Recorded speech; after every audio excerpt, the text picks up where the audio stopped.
छोटी सी इंफॉर्मेशन लेके आपके पास आया हूँ। इस समय कोरोना से तो हम लोग लड़ ही रहे हैं। एक और बीमारी ने नया मतलब नए रूप में एक और बीमारी हम लोग के सराउंडिंग्स में आ गई है। अ, मैं आपको उसी के बारे में थोड़ा सा इंफॉर्मेशन देने के लिए ये इंफॉर्मेटिव वीडियो एडिट कर रहा हूँ। अ, आप लोग थोड़ा ध्यान से इस चीज़ को देखिए, इसके सिम्टम्स के बारे में देखिए, इसके प्रिकॉशंस के बारे में देखिए। इससे अवेयरनेस बढ़ेगी और इसको देखिए और अपने दोस्तों मित्रों के साथ भी इस चीज़ को शेयर करिए।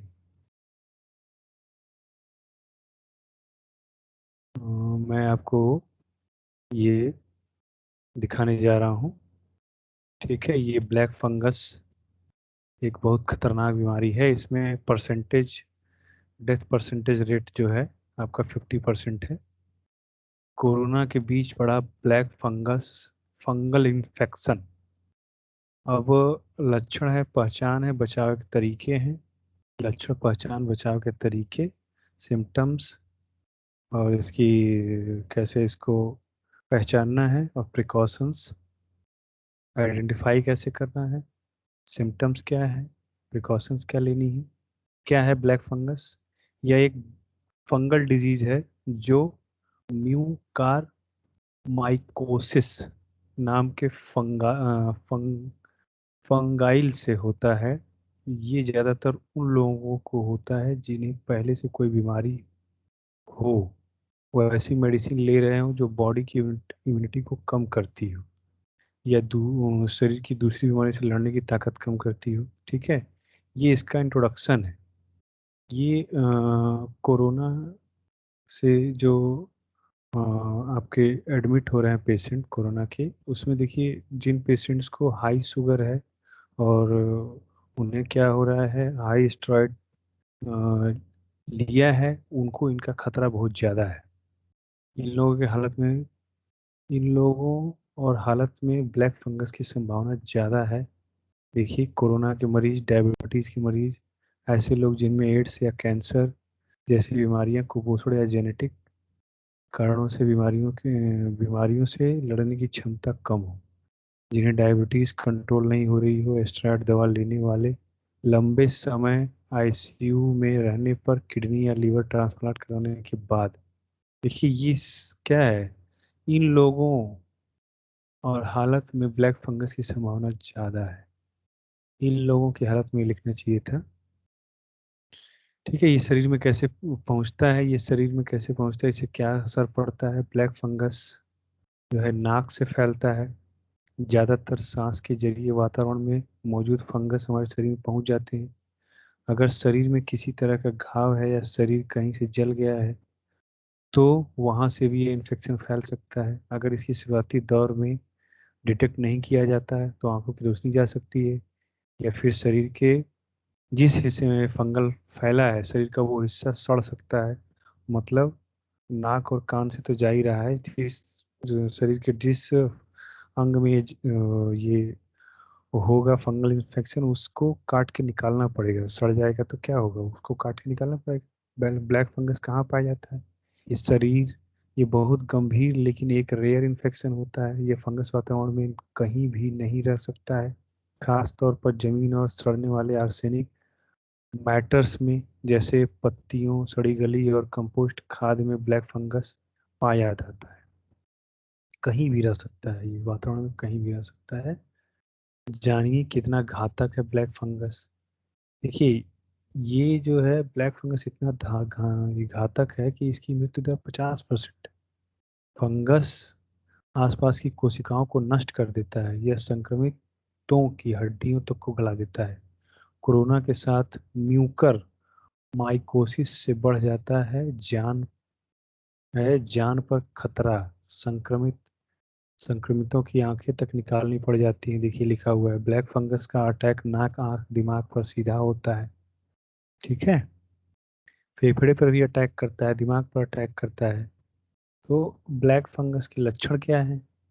देखिए, ये बहुत खतरनाक बीमारी है और इससे बचने का उपाय यही है कि थोड़ा सा स्टेरॉयड वगैरह जो है कम लें। स्टेरॉयड से ही ज़्यादा ये फैल रहा है। इसका साइड इफेक्ट है स्टेरॉयड का, वही साइड इफेक्ट्स उभर के आया है ब्लैक फंगस का। नया बीमारी, नया नाम लेके आया है ये ब्लैक फंगस।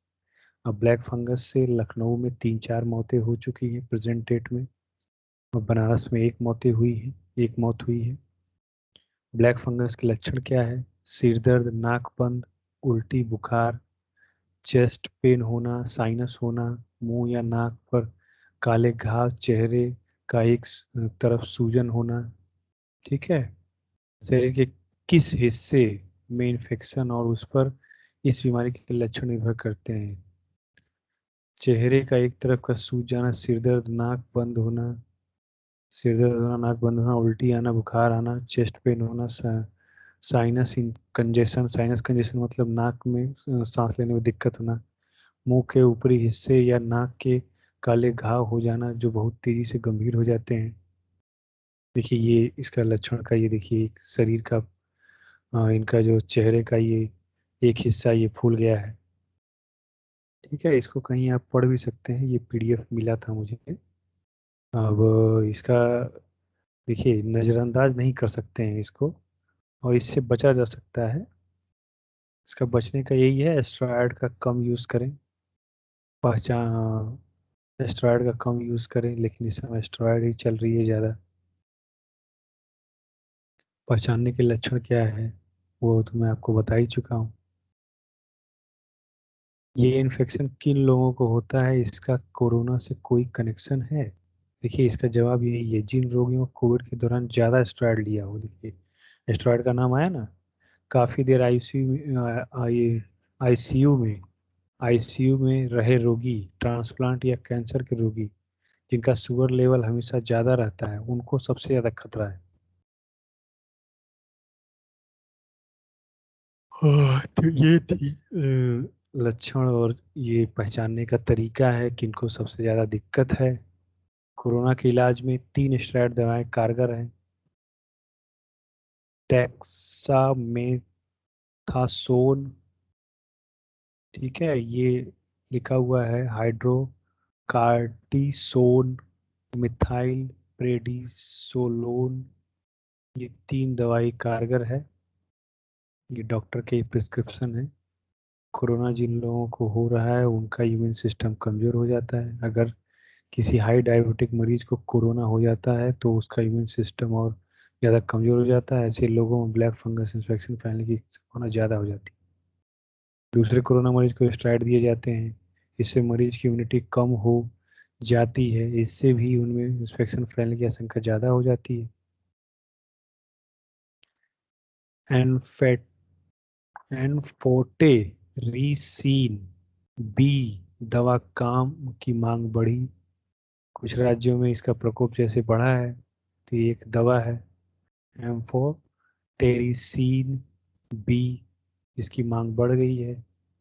ठीक है, तो थोड़ा सा ध्यान देने की बात है इसमें। इन राज्यों में देखिए, किन किन राज्यों में सबसे ज़्यादा फैल रहा है। सबसे ज़्यादा जो है, कोरोना से रिकवर हो चुके कई लोगों के लिए दुर्लभ संक्रमण जानलेवा साबित हो रहा है। कि जबलपुर के ठाणे तक इस वजह से लोगों को जान गंवानी पड़ रही है। देखिए, उड़ीसा में इसका पहला केस मिला। दिल्ली, गुजरात, उत्तर प्रदेश, मध्य प्रदेश, महाराष्ट्र और राजस्थान में भी नए केस मिले हैं।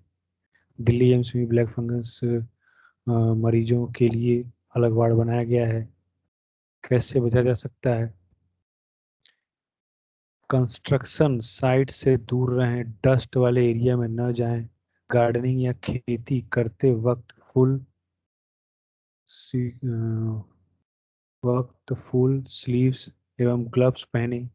गार्डनिंग या खेती करते वक्त फुल स्लीव्स या ग्लव्स पहने, मास्क पहने। उन जगहों पर जाने से बचें जहां पानी का लीकेज हो, जहां ड्रेनेज का पानी इकट्ठा हो वहां न जाएं। सड़ी गली चीजें जहां वहां न जाएं। देखिए, इसको ब्लैक फंगस से बचने के लिए क्या करें? शुगर को नियंत्रित रखें। अगर आप कोरोना से ठीक होकर लौटे हैं तो आपको डायबिटीज है तो ब्लड शुगर पर कड़ी निगरानी रखें। स्टेरॉयड का इस्तेमाल डॉक्टर की सलाह पर ही लें। सही समय, सही मात्रा और उचित तरीकों से स्टेरॉयड लें। कोरोना के बीच कहर के बीच ब्लैक फंगस बन रहा है खतरा। जिन लोगों को कोरोना हो चुका है उन्हें पॉजिटिव अप्रोच रखना चाहिए। कोरोना ठीक होने के बाद भी रेगुलर हेल्थ चेकअप कराते रहना चाहिए।